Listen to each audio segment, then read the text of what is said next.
Reprezentanții Asociației OvidiuRO au revenit în Vrancea la sfârșitul săptămânii trecute pentru a se întâlni cu educatoarele din județ. Grădinița este prima șansă, în special pentru copiii din medii defavorizate, să înceapă școala pregătiți. De aceea este nevoie ca în perioada învățământului preșcolar micuții să intre în contact cu un mediu plin de stimul și de resurse de calitate. Misiunea Asociației OvidiuRO este ca fiecare copil sărac să beneficieze de educație timpurie de calitate și să devină astfel un membru activ al societății românești. Asociația OvidiuRO a venit pentru prima oară în Vrancea în 2010, la Tâmboiești și Slobozia Bradului, cu programul pilot Fiecare copil la grădiniță, preluat și extins la nivel național de Guvernul României prin legea 248 din 2015. Întâlnirea de sâmbătă a avut loc la Petrești.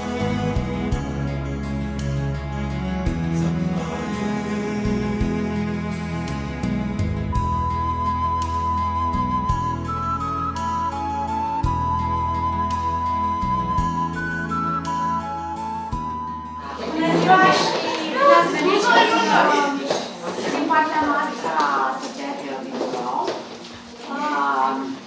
Ca să înțelegeți de ce suntem noi astăzi aici, am să vă spun scurta noastră poveste cu Vrancea și povestea noastră, o să vă spun pe scurt, o poveste destul de lungă a noastră cu Vrancea și destul de lungă cu educația și cu educația timpurie. Am să particularizez, probabil că despre asociația noastră știți cu toții cât de cât.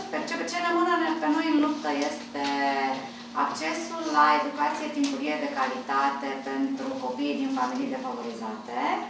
Și prin anul 2012, cred că am avut proiectul pilot, acela cu tichete sociale, proiect care în timp a devenit lege, l-am avut în Tâmboiești, în județul dumneavoastră. Am avut acum, nu știu cum sunteți dumneavoastră, dar noi am avut o săptămână foarte grea, așa că v-am rugat pe toți să închideți scaunul de la telefone. Și cred că și dumneavoastră ați avut o săptămână grea. Ne-am rugat cu sute de profesori fiecare zi. Aici Amalia a zis că e floare la ureche. Că am rugat cu sute de directori, sute de profesori în fiecare zi. Deci, dacă vi se pare înghesuit, multiplicați ori 4 și o să vedeți că se poate și mai înghesuit decât atâta, și mai mare. Ziceam că ne-am intersectat cu județul în care sunteți dumneavoastră pe partea de etichete sociale în Tâmboiești. Apoi am avut o tentativă unde ne-am avuntat și am zis că o să facem minuni și nu mi-a ieșit la Slobozia Bradului, unde sunt peste 1000 de copii de 3-6 ani. Este comuna cu cea mai mare natalitate, bate toate recordurile, toate topurile de natalitate în rândul copiilor și natalitate în rândul minorelor din România. Și unde noi ne-am dus și am zis, pentru că etichetele sociale au atras copiii, erau doar vreo 4 grupe când puteau să facă 20 de grupe, s-au găsit niște soluții de spațiu care însă nu au fost acceptate de ISU, începuse nebunia cu ISU, cu DSP-ul și toate astea. Și atunci, deși aveai o lege care sprijinea accesul copiilor la grădiniță, nu ai avut spațiu. Deci când ai una, n-ai alta, când ai alta, n-ai una și tot timpul trebuie să le... Deci acolo am avut o tentativă eșuată. Vestea bună este între timp că s-a construit o grădiniță pe fonduri de la Banca Mondială cu 8 grupe, care va rezolva mare parte din problema. Și unde noi ne-am oferit să ajutăm la amenajare. Deci noi, în ultimul an, am tot inaugurat grădinițele astea noi cu 2 clase, cu 3 clase. Venim, săptămâna trecută am fost în Covasna la Araci cu 4 clase, iar 8 clase e următorul nivel. Nu știu dacă există și cu 12 clase, cred că asta cu 8 e cea mai mare din câte știu eu. Dar la momentul ăsta. România îți oferă tot timpul surprize. La urlați. Cu 12 clase? Chiar 14. Ok, deci România îți oferă mereu surprize, noi vrem să le bifăm pe toate până o să ajungem să amenajăm împreună cu profesorii toate grupele de grădinițe. Ne plac grădinițele noi pentru că nu trebuie să faci atât șmotru și atâtea decizii ce arunci. Sunt pereții noi, curați, bagi de ce ai nevoie, e o poezie. Noi de dimineața am venit de la 8 aici la jumate și tot șmotruim și facem. E departe de formula ideală, dar e o formulă pe care ne simțim confortabile cele care am lucrat să vă prezentăm ca o sugestie de cum se pot amenaja spațiile. Oricum, spațiile de grupă sunt dinamice în funcție de copii, în funcție de temă, în funcție de mai mulți factori. Ce am găsit noi acum a fost o soluție negociată, pentru că am fost vreo 3-4 profesori și fiecare profesor are și marja lui de personalizare a spațiului și atunci a mai trebuit să negociem și între noi. Cam asta este despre ce vom discuta. Vom discuta despre importanța activităților de dezvoltare a limbajului în primii ani de viață. Vom discuta despre educație timpurie de calitate. Despre tot pentru toți copiii. Vom discuta despre rolul educatoarei și ce poate face o educatoare bună pentru a avea o grădiniță bună. Și noi când ne referim la o grădiniță bună, nu ne referim numai la pereți și la dotări, pentru că asta le face primăria și ministerul și altcineva. Ne referim la circuitele educaționale, la agenda, la amenajarea centrelor, mai ales că suntem într-un context în care există un curriculum nou pentru învățământul preșcolar, care pune focus pe unitățile de competență. Nu vă speriați, nu e mare schimbare, dar sunt niște accente noi care centrează învățarea în jurul copiilor și care duce un pic mai departe. Noi, din punct de vedere al curriculumului, suntem eu personal cred că curriculumul de învățământ preșcolar este cel mai modern din tot învățământul, din toate ciclurile de învățământ. Cred însă că e foarte mult de lucru la implementarea lui și de aceea asociația noastră sprijină partenerii și județeni și locali, cum sunteți dumneavoastră, să poată să facă lucrurile cât mai bine, în măsura în care vor să facă lucrurile cât mai bine. Schimbarea e destul de dureroasă, presupune efort, presupune tenacitate, dar dacă vreți să faceți acest proces, aveți noi un partener. Ce mai este specific la Vrancea, pe lângă faptul că județul dumneavoastră, avându-l pe domnul președinte, care este președinte al Consiliului Județean, a sprijinit aprobarea legii, este că avem pe Amalia în grupul nostru de shapers. Noi am recrutat o rețea de profesori, deci am recrutat-o ca profesor, nu ca inspector. Relația cu noi este educatoare. Am recrutat profesori din toată țara. Unii sunt inspectori, unii sunt mesodiști, unii sunt educatoare simple, unii sunt debutante, unele sunt spre final de carieră, deci nu avem criterii de genul acesta. Oameni care vor să facă ei schimbarea la nivelul lor, dar care vor să-și asumă rolul să faciliteze schimbarea și îmbunătățirea activităților și pentru ceilalți profesori din jurul lor. În jurul Amaliei, ce să zicem, e în județul. Sper! Am început astăzi schimbarea cu acest grup aici și ați fost știu că sunteți câteva și din alte județe. Cine din alt județ? Ați ajuns? Bine ați venit! Deci Vrancea este într-un fel un centru regional pe zona aceasta. Și cam atâta avem de zis. Vom lucra o sesiune plenară despre importanța educației timpurii susținută de Betsy Grove, care este specialist în educație timpurie din New York și cu care lucrez de prin anii 95-96. Apropo de povești care merg mult în timp, adică și ne leagă lucruri și ne mână aceeași motivație. După care ne vom sparge în două grupuri de lucru și ne rotim. Vom face două rotiri. Unul va fi pe amenajarea spațiului, în sala pe care unele dintre dumneavoastră deja ați vizitat-o un pic. A doua activitate va fi pe știință cu Andreea, care este afară să-și amenajeze spațiul. Oricum, înainte să ne spargem în două grupe, grupele vor fi: unul merge la amenajare, mâna sus, cine e unul? Ok? Unul începeți cu amenajarea, doi cu știința și apoi... Majoritatea mă cunoașteți, numele meu este Cornelia Ștefănescu, sunt lector universitar doctor la Universitatea din București, Facultatea de Psihologie și Științele Educației, coordonez filiala Focșani a acestei facultăți, filială ce are două programe de studii, un program de pedagogie a învățământului primar și preșcolar, pe domeniul licență și un program de master de management educațional și aici mă gândeam la ceea ce spunea dumneavoastră la instituții preșcolare de calitate. Întâmplarea face ca eu să predau cursul de managementul calității și la master și atunci găsesc că tot ceea ce promovați dumneavoastră este de un real interes. Pe de altă parte, nu pot decât să vă felicit datorită faptului că, iată, ideile cu care veniți dumneavoastră sunt atât de importante, atât de penetrante, dacă vreți, în arealul educațional, încât ajung să se implementeze la nivel de politică educațională. ceea ce nu este un lucru simplu și nici ușor de realizat de multitudinea de organizații non-guvernamentale sau asociații care fac lobby în domeniul educației. Deci, cu atât mai mult importantă prezența dumnealor astăzi aici, pentru a vedea exemple de bună practică și pentru a încerca să punem numărul împreună la realiza schimbări importante, majore, și ele nu pot începe decât de la primul nivel al educației, de la vârsta preșcolară. Vă admit pentru tot ceea ce faceți. Ne manifestăm deschiderea ca instituție spre activitățile dumneavoastră. Și ai văzut? Și atunci suntem aici, vom fi decât la orice solicitare, vom răspunde prezent invitațiilor sau activităților. Și ieri pe drum într-o zicea, beții tot nu nebunești. Da, vă mulțumim mult. Vă doresc o zi din care să aveți realmente ce învăța. Dumneavoastră știți că eu sunt adepta învățării reale și sper ca în final cei care vor avea de câștigat să fie copiii cu care dumneavoastră de altfel lucrați. Reau aceeași idee pe care o spun de fiecare dată, că sunteți stâlpul și sunteți oamenii de bază pentru învățământul românesc și, mă rog, făcând trecere pentru învățământul vrâncean, în primul rând, pentru că suntem în Vrancea, pentru învățământul românesc, pentru celelalte colegi.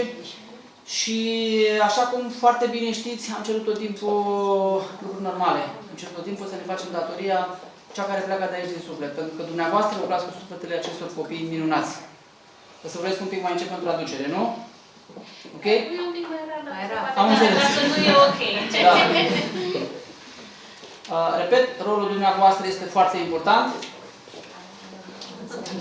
Nu, vorbiți Da? normal. Okay. Foarte, foarte repede. Pentru că copilul așteaptă acea îmbrățișare de la doamna, de la domnișoarele pe care le avem aici, și ea trebuie să fie deschisă și sinceră.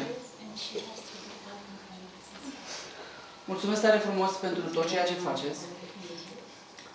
Mulțumesc, domnul președinte Marian Crișan, președintele Consiliului de San Vrancea și președintele UNCJR, pentru că rolul dumnealui a fost determinant.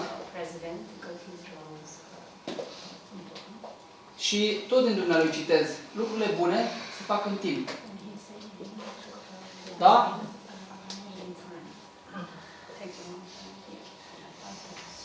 Ce ați început cu ceva timp în urmă se concretizează, iar astăzi puneți o altă și o altă cărămidă care înseamnă undeva o clădire cu ghilimele de rigoare imaginară pentru viitorul acestor copii minunați. Mulțumesc, OvidiuRO, pentru că ați ales Vrancea. Vrancea mea. Da? Da. Mulțumim și noi mult. Noi căutăm parteneri și de aceea ne bucurăm că am reușit acolo unde am avut proiect pilot să adăugăm și palierul acesta de calitate. Pentru că pentru noi acum nu mai e neapărat de acces, este partea aceasta de calitate și aici discuția nu mai e copii favorizați, copii defavorizați, este despre toți copiii. Și o să venim și cu o propunere pentru un program gen prima carte către CJ, dar o facem la timpul respectiv. Încă o dată mulțumim. 2018. Apropo de întâlnirea pe care vrei să faci cu directorii din Vrancea, e momentul să-l abordezi pe domnul general și să-ți promită. Da, nu, e foarte important pentru că doamnele pot face ceea ce pot face dânsele. Adică ce ține de grupă, ce ține de centre, ce ține de...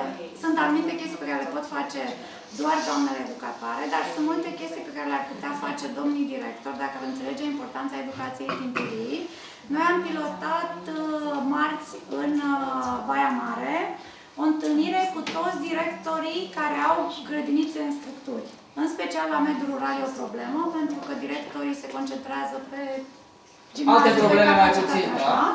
Și foarte mulți directori, după ce am avut această prezentare, pentru voi ca profesor am adaptat-o, dar ideile sunt oarecum aceleași, au venit la sfârșit, ne-au mulțumit și au zis, nu ne-am dat seama până acum cât de importantă e grădinița. Și atunci am dorit să vă propunem să facem o întâlnire de genul acesta, fie spre final de iunie, fie în septembrie, unde se adunăm pe toți, dar doar pe subiectul ăsta, adică nu le băgăm și subiectul ăsta printre altele, le băgăm doar subiectul acesta. Și contăm pe sprijinul. Suntem deschiși și sunt un tânăr care vrea, poate, și prin urmare aștept cu brațe deschise. Încă o dată mulțumesc tare frumos, respectul meu este același pentru dumneavoastră, să aveți sănătate, răbdare și dragoste pentru copii. Mulțumesc!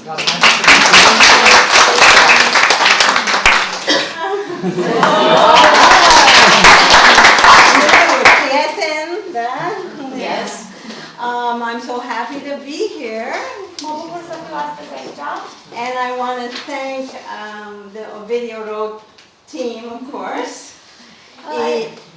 Amalia. Thank you. And your Teodora, da.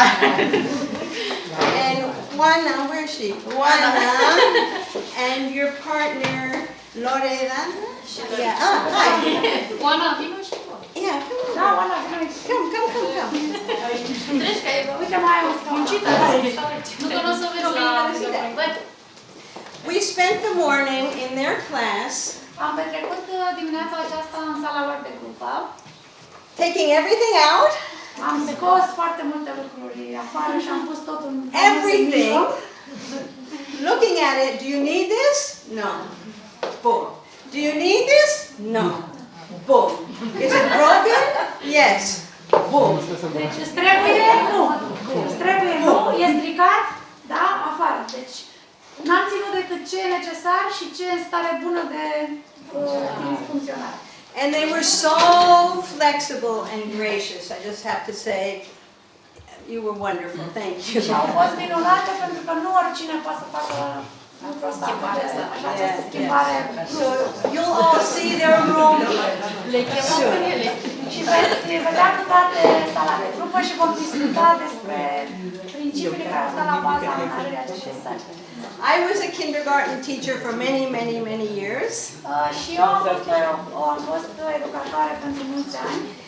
And like you said, I appreciate so much the years of kindergarten, the children of kindergarten. Și apreciez foarte mult copiii în primii ani de viață. It is the foundation of all of the learning that's coming. Primii ani de viață sunt fundația pe care se construiește învățarea, dezvoltarea ulterioară.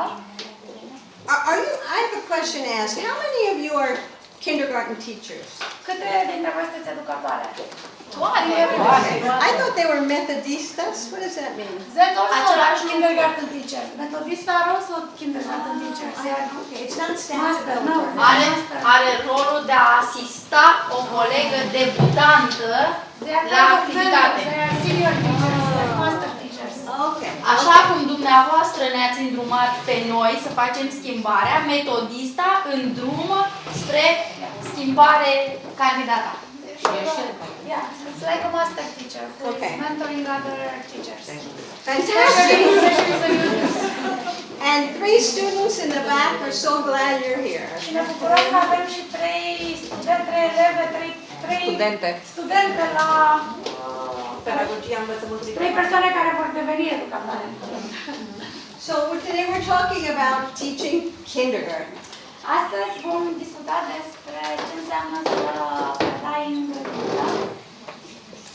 When I teach my courses in graduate school, I always ask the teachers, why do you want to become a teacher? Why did you choose to become a teacher? La cursul meu, ea în prezent Betsy nu mai este educatoare, ea lucrează cu profesorii care devin educatoare și la cursul de formare, prima întrebare pe care o adresează este de ce ai ales să devii educatoare. Because it's so important to remember, why are you a kindergarten teacher?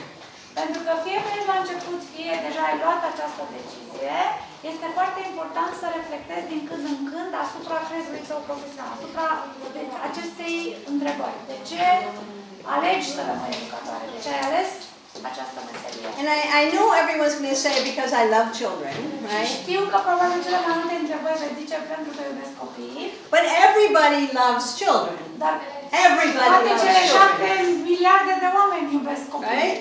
But everybody isn't a kindergarten teacher. Dar nu toți cei 7 miliarde de locuitori ai planetei devin educatoare. So I want you to think, why did you decide to become a kindergarten teacher? Deci am vrea să vă gândiți de ce ați ales această meserie. And in that, think about, did you read that one? No. What hopes and goals do you have for the children you teach? Și o întrebare care vă poate ajuta să găsiți, să formulați răspunsul la această întrebare este ce speranțe, ce obiective de învățare aveți pentru copiii cu care lucrați. So take a minute to think about that. Gândiți-vă pentru câteva minute la aceste două întrebări corelate.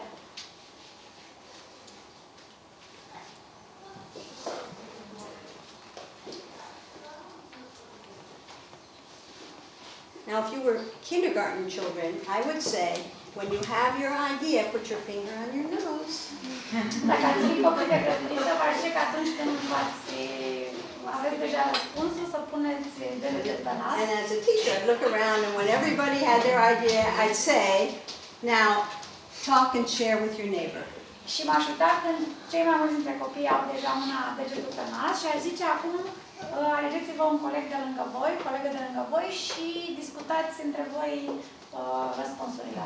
So now you can talk and tell your neighbor why you Așa că vă became a invităm acum să kindergarten. Talk vorbiți to cu each other. persoanele apropiate vouă, de ce ați ales această meserie și de ce speranțe aveți.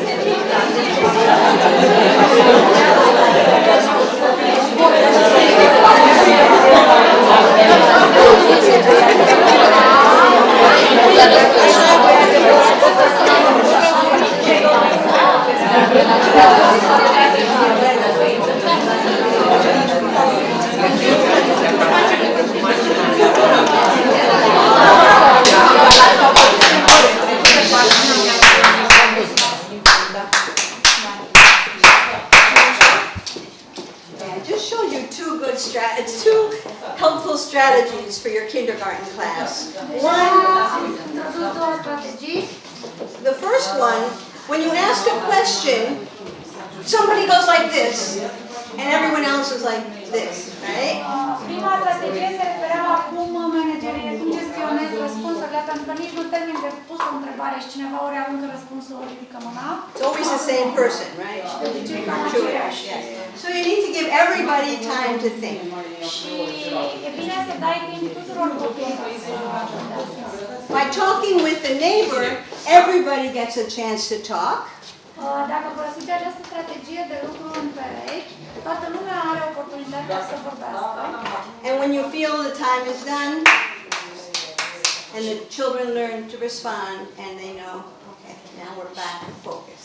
Și când vreți să, când considerați necesar să închideți activitatea de vorbit în pereche, puteți face un semnal muzical din palme pe care copiii trebuie să-l repete. Și nu v-o repeta toți corect la început, dar faceți de câteodată până se oprește, se întrerupe activitatea și o tranziție foarte interesantă și simplă, care devine de fapt o rutină, devine un fel de chestie culturală. And I know you're all very experienced teachers and mentors, but sometimes it's okay to hear things again that you already know again. Și știm că multe dintre voi sunteți educatoare cu experiență, dar credem că e bine să, chiar dacă știți unele lucruri, să le mai auziți încă o dată, pentru că poate sunt abordate un pic altfel. Okay. Who wants to share? Someone want to share with the group? Cine ar vrea să împărtășească acum cu grupul întreg? Deci gândește-te, alegeți un coleg, vorbește și apoi vorbește și grupului întreg.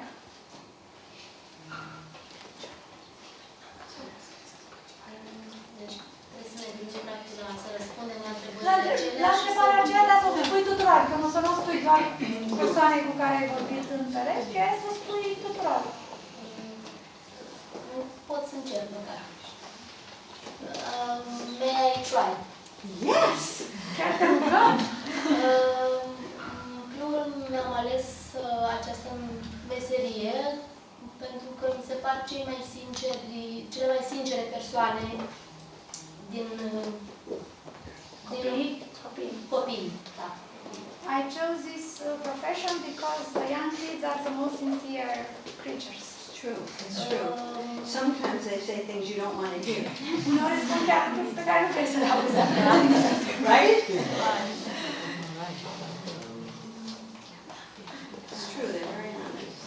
Sunt foarte calzi și reușim să ne apropiem de ei și noi de ei și ei de noi în timp foarte scurt chiar. And in a short time you can get closer to each other. Those are very good reasons. That?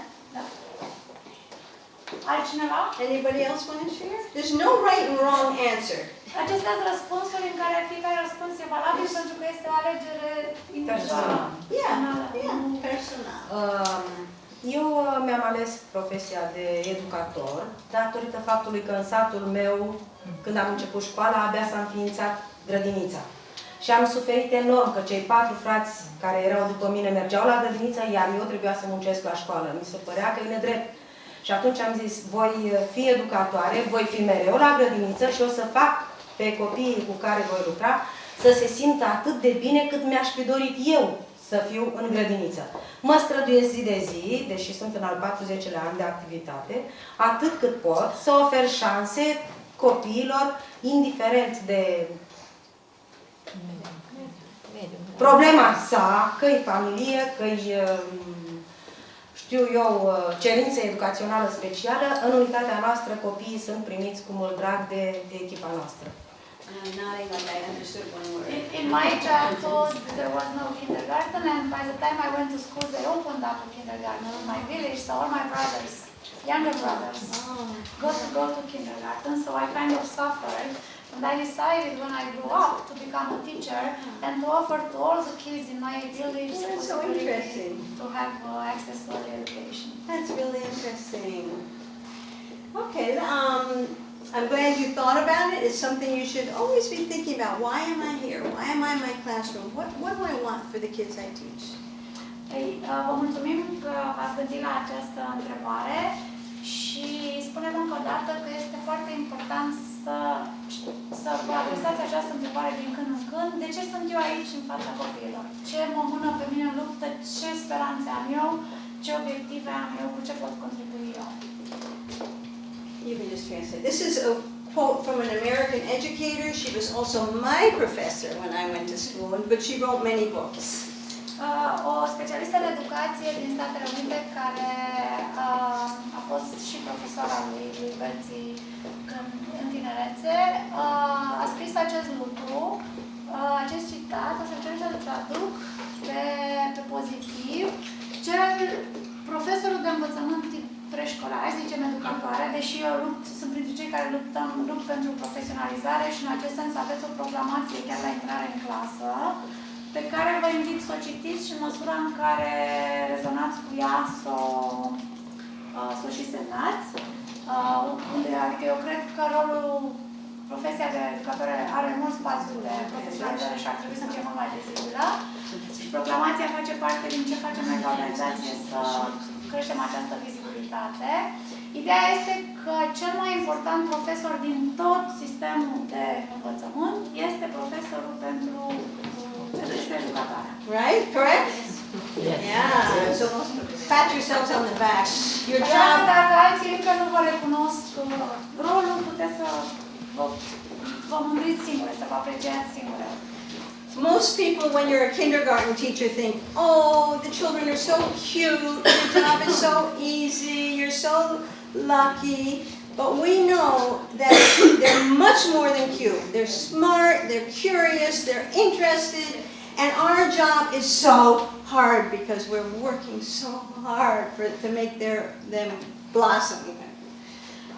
Mulți oameni când află că sunteți educatori, probabil vă zic, băi, dar copiii sunt așa drăguți, așa ușor, vă jucați, ce frumos, ce bine e pentru voi. Dar pe lângă faptul că sunt drăguți, copiii sunt dinamici, copiii sunt deștepți, copiii sunt diferiți, copiii sunt provocatori și meseria de fapt este foarte dificilă dacă ți-o faci bine. So, we're going to start looking at different classrooms. O să începem prin și din România și din Statele Unite. Acesta este din România și o să punctăm anumite aspecte. What do you notice in this picture? Ce observați în imaginea prezentată? The same eye level as the kids. Right, the teacher's down at the eye level of the kids. Scuze, n-am a zis și altceva. Pentru a asigura contactul vizual. To make eye contact with the kids. Este la nivel. And did you want to say something? No. Okay. This child is telling the others something about his life, sharing a story. Acesta e un moment de la întâlnirea de dimineață când băiețelul de pe scaun împărtășește cu ceilalți ceva din viața lui personală. And look at all the children except for her are listening to him and looking at him. Și mai puțin toți copiii, mai puțin fetița care se uită la fotograf, îl ascultă pe băiețel și se uită la el. And what he's saying is probably very important to him. Și probabil că ceea ce spune este ceva foarte important pentru el.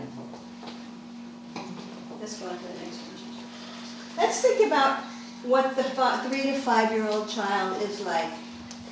Un alt subiect foarte important sunt aceste particularități de vârstă ale copiilor. Și haideți să ne reamintim sau să ne gândim cum sunt copiii de 3-5 ani, perioada aceasta 3, 4, 5 ani. Și cum sunt din punct de vedere fizic, cum sunt din punct de vedere socio-emoțional, cum sunt din punct de vedere cognitiv și cum sunt din punct de vedere lingvistic. Nu este un test, adică nu trebuie să spuneți terminologia specifică, puteți să o spuneți și din observațiile dumneavoastră. I know that you teach a course in child development as part of it. Yeah. Sunteți specializată în ceva cum So you are all fresh, right? Pedagogie. Yeah. So those of you who have been out of school for a long time, sometimes we forget how the 3-year-old is different than the 4-year-old, and the 4-year-old is different than the 5-year-old. Și deși așa în mare ei sunt considerați copii preșcolari, vârsta preșcolară, de fapt e diferența între copiii de 3 ani, copiii de 4 ani, copiii de 5 ani, pe lângă variațiunile individuale de la copil la copil. Sper că știți cu toate de reperele fundamentale pentru învățare și dezvoltare timpurie. E un document de prin 2008 pe care încă lumea nu știe, dar se găsește online și care structurează foarte bine, răspunde foarte structurat la întrebarea aceasta: cine este copilul de 3-5 ani? Chiar de fapt merge de la 0 ani. Ai un continuum de dezvoltare de la 0 la 6-7 ani. We know in general that 3 to 5-year-old children are very active and they learn by doing. Una dintre caracteristicile copiilor mici este că sunt foarte activi și modul lor de învățare, de procesare a informațiilor este făcând, este prin acțiune. We can't expect them to sit as long as you're sitting or as long as a 7-year-old is sitting. Nu ne așteptăm, nu te poți aștepta ca ei să stea așa cum stăm noi acum. So we need to think about how we arrange our day so that children have time, can be physically active inside and outside. Și această caracteristică de dezvoltare are implicații asupra modului în care ne gândim activitățile, agenda zilei, astfel încât să poți organiza fel de activități. Și înăuntru și afară și tipuri diferite de activități. And when we have morning meeting, if it goes past 15 minutes, the kids are going to start to lose focus and want to move on. Și atunci când ne gândim întâlnirea de dimineață, dacă gândim mai mult de 15 minute, îi pierdem pe copii, pentru că după 15 minute încep să se frichinească, își pierd concentrarea și nu îi ținem cu oarecum degeaba. And we know that socially and emotionally, children at 3 are very egocentric, and as they become closer to 5 and 6, they're beginning to learn how to make a friend. Tot așa, la 3 ani, copiii sunt foarte egocentrici și acesta e un proces, spre 5 ani încep să fie mai puțin egocentrici, dar la 3 ani, lumea ei sunt buricul. Right. And a lot of our job is helping children learn the strategies of being a friend with a peer. Și rolul nostru ca educatoare este să-i ajutăm pe copii să învețe să-și facă prieteni, să înțeleagă că alții pot fi foarte diferiți de ei. Pentru că un copil, și nu e că un copil de 3 ani nu vrea sau e neurozat sau pur și simplu nu prea înțeleg cum alți copii pot să vrea altceva decât vor ei. Cognitively, it is the most important time of brain development. Primii 5 ani de viață sunt cei mai importanți din punct de vedere al dezvoltării creierului. We'll talk about this later. Discutăm despre dezvoltarea limbajului un pic, revenim la dezvoltarea limbajului. You're probably an expert on this. The first 5 years are crucial for the development of the brain. Primii 5 ani de viață sunt vitali, sunt fundamentali pentru dezvoltarea creierului. And we've learned that through brain imaging that children are, in the first 5 years, their brain is developing all of these different synapses, and it's through interactions with people and objects that their brain is growing in a healthy way. Și în primii ani de viață, circuitele neuronale se formează și sinapsele și acestea se formează în mod sănătos prin interacțiuni cu oamenii, prin stimulare intelectuală, prin tipul de activități pe care le poate asigura grădinița. I recommend that you Google brain development in the first 5 years. There are many videos about it, and it's fascinating. Vă recomandăm să căutați pe net brain development, dezvoltarea creierului, și veți găsi o multitudine de materiale video care vă arată în fel și chip aceste informații. And you'll see, și pe care le puteți pune și părinților sau altor profesori. E foarte important să vezi, pentru că neuroștiințele s-au dezvoltat în ultimii ani foarte, foarte mult și există multitudine de studii și e important să vedeți aceste lucruri și voi și ceilalți. It'll make you see even more why your jobs are the most important job in the whole field of education. Și veți adăuga încă un argument de ce meseria de educator este cea mai importantă din sistemul de învățământ. Eu personal o pun și copiilor. Le arăt, pentru că creierul te ajută să înveți și îi învăț și pe ei de fapt la ce folosește creierul. O grădiniță sănătoasă, o grădiniță bună, o să traduc o grădiniță bună, asigură copiilor experiențe care îi hrănesc intelectual și la propriu, dar aici în contextul ăsta este intelectual, îi hrănesc și îi ajută să își dezvolte creierul.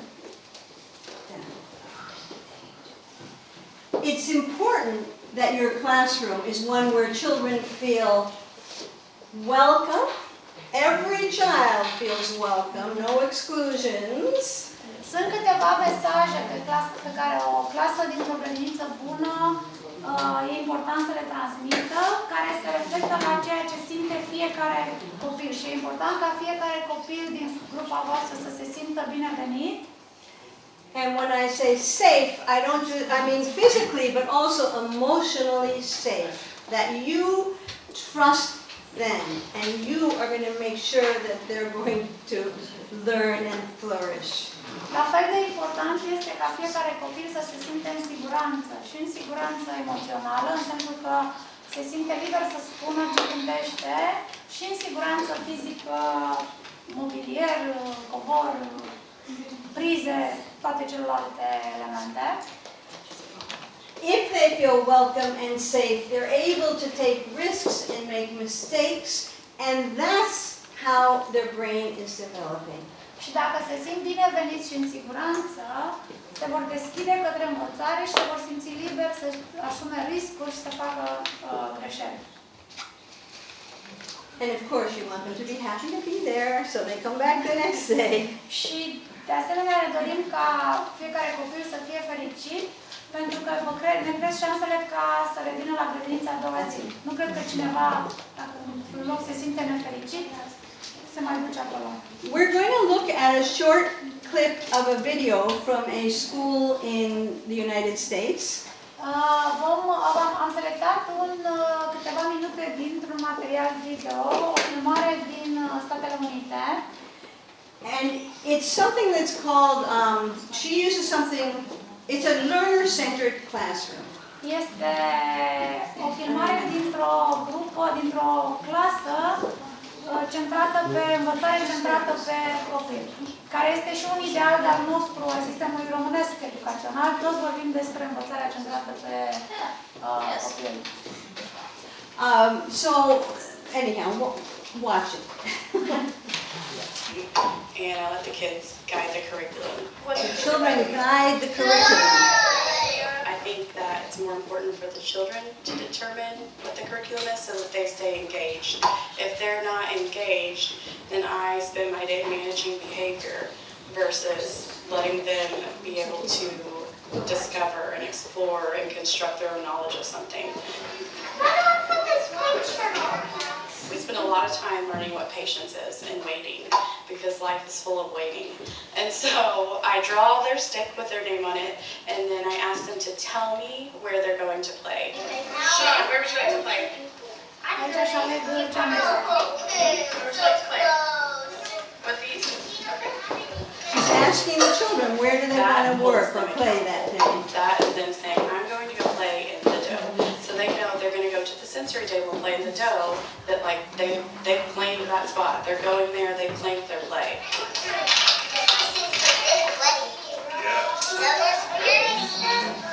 The materials I bring in are mostly natural materials.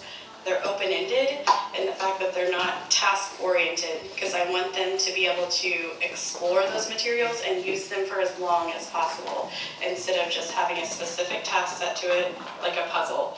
Once the puzzle's done, nothing to do, move on. Those tools that they use in everyday life automatically give them a sense of responsibility and trust and respect. So they can see that I respect them and I use adult tools. We have safety procedures to use them safely, so if they're going to get out hammers and things like that, then they need to have their safety glasses on. I'm going to pass around this owl, and if you have the owl, you can share. Share times, we do it at least 2 times a day. That gives me an idea of who's following who. I get to see a lot in classroom dynamics and relationships during those little times like that. And if anybody has the owl, only they can have. That's right, because that helps us remember that we need to be respectful and listen to people share their story, right? 6 or 5 weeks from now, my nanny's going to open up her pool and we can go. And me and my brother and Daddy and Katie and Charlie can go swim in it. My sister fell off the slide when she was a baby. My daddy, he got hit by lightning when he was a little boy. Hit by lightning. No, not yet. I try to take an alternate activity outside. I just kind of looked on the playground at the students who weren't really engaged. They see me over there, they know that I'm doing something, so if they want to come over, they know they can. But most will choose to play. It's just different on different days, and also depends on the activity is. I'm going to squirt the cloud on top. Do you want a big cloud? I'm not to get it. You're studying clouds. This is sort of my way of doing an assessment. And so instead of sitting down or clicking on bubbles on the computer screen to answer questions, I do my assessments like this. What's the job of a cloud?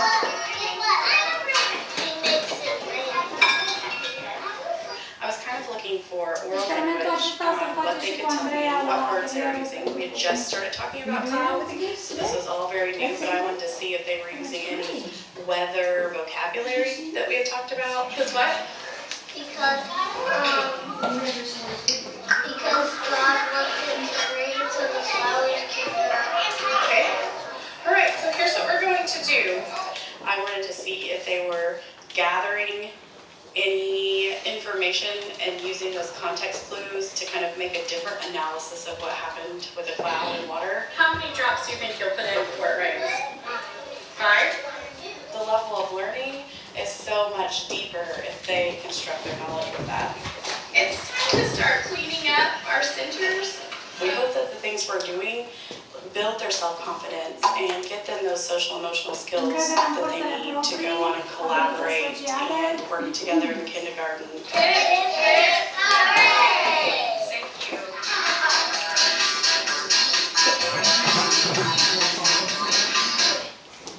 So, we didn't translate that, but I think it spoke for itself, right?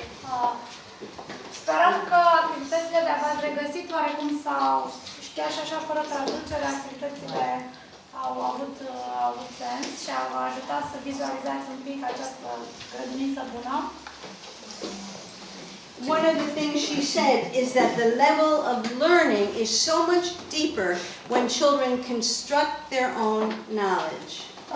Unul dintre lucrurile pe care le-a spus a fost că învățarea este mult mai profundă atunci când copiii își construiesc propria învățare. You agree, I can see, right? It's important to give children time to play and discover. E important să oferiți copiilor timp să exploreze și să descopere conexiuni și alte lucruri. What makes for the good quality kindergarten is the strong connection between teacher and child. Ce face ca o grădiniță să fie bună, unul dintre elementele acestea este relația puternică între educatoare și copii. We know that children don't come into school as empty vessels. În prezent știm foarte bine din toate cercetările că cei mici nu vin la grădiniță cu capul gol. Do you know what I mean by that? Știți pe imaginea aceea, copiii vin cu capul gol și rolul nostru este să le turnăm informații și date și right. They come in with a experience, they come in with their own culture, their language, their family. It's all part of who we meet at the front door when they're 3, 4, and 5. Chiar din prima zi de grădiniță, copiii vin deja cu un bagaj de cunoștințe, cu un bagaj de experiențe personale, cu cultura lor și a familiilor lor, deci vin deja cu foarte multe lucruri și rolul nostru este să valorificăm acele lucruri.